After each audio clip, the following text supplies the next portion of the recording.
For the town of Mount Desert, its wastewater treatment plant is small but critical.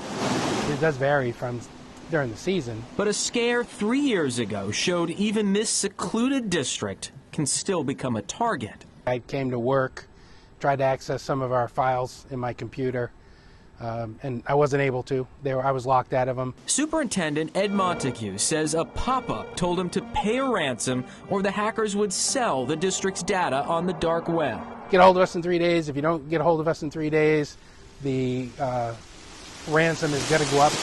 Ultimately, Mount Desert decided not to pay, mostly because they could rebuild the administrative system from a backup, and the mostly analog setup kept the attackers from accessing critical controls. It was a relief to know that nobody was able to actually affect anything within the plant. But nationwide, other wastewater and drinking water utilities haven't been so lucky. Just last month, American Water, which has customers in 14 states, fell victim to a hack that took a number of systems offline.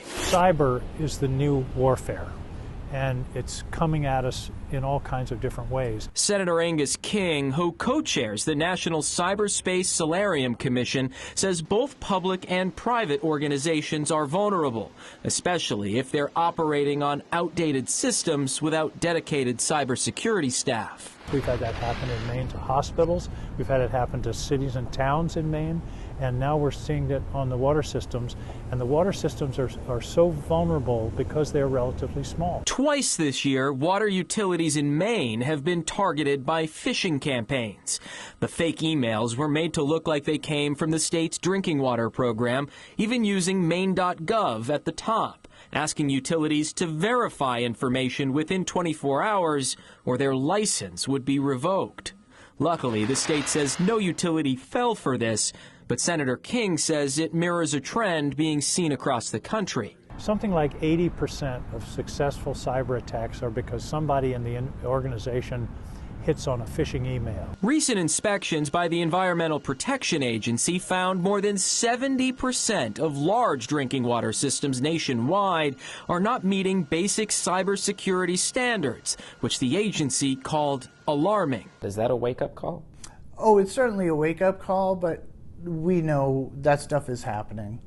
The biggest thing is you have to plan for it. Chad Davis is the head of IT at the Portland Water District, which just went through a federally funded cybersecurity audit to shore up any vulnerabilities. We found out we're in a good position now, but there's always more work to do. For both the wastewater and drinking water facilities, the district says it relies on an air gap system, which separates the controls for things like water quality from the internet, an added safeguard in the event of a hack. That's our first line of defense, air gap, the OT network.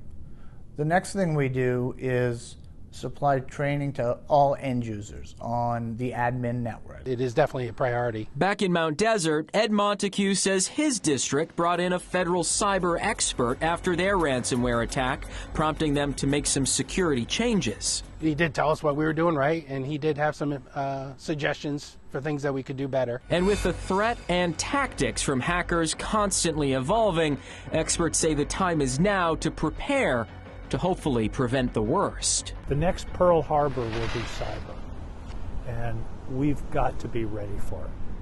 It's a strong statement. That's not hyperbole. I absolutely believe that. Earlier this year, the EPA sent letters to governors in all 50 states urging them to develop plans to better protect drinking water and wastewater infrastructure from these types of cyber attacks. Since then, the Maine DEP and the Maine CDC tell the I-Team that they've started to provide more education, outreach, and training to help the hundreds of utilities across the state reduce their risk. For the I-Team, I'm Dan Lamparello.